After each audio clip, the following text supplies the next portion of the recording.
ತೇಜ್ ಪ್ರಭು ನ್ಯೂಸ್ಗೆ ಸ್ವಾಗತ. ಹಳೆ ವಿದ್ಯಾರ್ಥಿಗಳಿಂದ ಗುರುವಂದನಾ ಕಾರ್ಯಕ್ರಮ.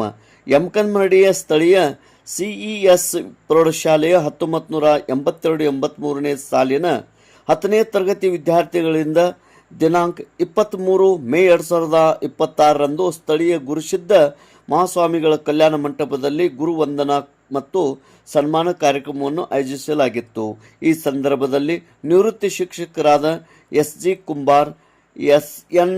Mamadapur, R C. Patil, N K. Godewale, S G. Kalashetti, ಸಿಬ್ಬಂದಿಗಳಾದ ಎಸ್.ಜಿ. ವಾಗ್, ಇಂಗಳೆ ಮುಂತಾದವರು ಉಪಸ್ಥಿತರಿದ್ದು ವಿದ್ಯಾರ್ಥಿಗಳಿಂದ ಗೌರವ ಸನ್ಮಾನ ಸ್ವೀಕರಿಸಿ ಮಾತನಾಡುತ್ತಾ, ಮಹಾಭಾರತ ಪುರಾಣಗಳಲ್ಲಿ ಗುರುವಿಗೆ ಹೆಚ್ಚಿನ ಸ್ಥಾನ ನೀಡಲಾಗಿದ್ದು, ಅದರಂತೆ ನಮ್ಮ ವಿದ್ಯಾರ್ಥಿಗಳಾದ ಎಲ್ಲ ಬಳಗದವರು ಶ್ರೇಷ್ಠವಾದ ಗುರುವಿನ ಮಾರ್ಗದರ್ಶನದಲ್ಲಿ ಉತ್ತಮ ವಿದ್ಯಾರ್ಥಿಗಳಾಗಿ ಹೊರಹೊಮ್ಮಿ ಸರ್ಕಾರದ ಸೇವೆಯಲ್ಲಿ, ಖಾಸಗಿ ಸೇವೆಯಲ್ಲಿ ಸೇವೆ ಸಲ್ಲಿಸುತ್ತಿರುವ ವಿದ್ಯಾರ್ಥಿಗಳು ಒಕ್ಕೂಟ ಆಯೋಜಿಸಲಾದ ಗುರುವಂದನಾ ಕಾರ್ಯಕ್ರಮವು ನಿಜಕ್ಕೂ ಹೆಮ್ಮೆ ಪಡುವಂತಹದ್ದಾಗಿದೆ ಎಂದು ಎಸ್.ಜಿ. ಕುಂಬಾರ್ ಶಿಕ್ಷಕರು ತಮ್ಮ ಅಭಿಪ್ರಾಯ ವ್ಯಕ್ತಪಡಿಸಿದರು.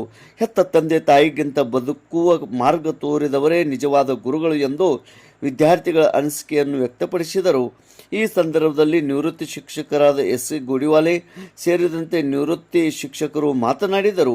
ಪ್ರಾರಂಭದಲ್ಲಿ ಗಡಿ ಕನ್ನಡ ಪತ್ರಿಕೆ ಸಂಪಾದಕರಾದ ಎಂ.ಬಿ. ಶಿವಪೂಜೆ ಅವರು ಸ್ವಾಗತಿಸಿ ಪ್ರಾಸ್ತಾವಿಕವಾಗಿ ಮಾತನಾಡಿದರು.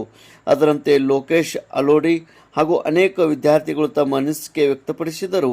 ಜೀವನದ ದಿಕ್ಕು ತೋರುವವನೇ ನಿಜವಾದ ಗುರು ಎಂದು ಕಾರ್ಯಕ್ರಮದಕ್ಕೂ ಎಲ್ಲರೂ ತಮ್ಮ ತಮ್ಮ ಅಭಿಪ್ರಾಯ ವ್ಯಕ್ತಪಡಿಸಿದರು.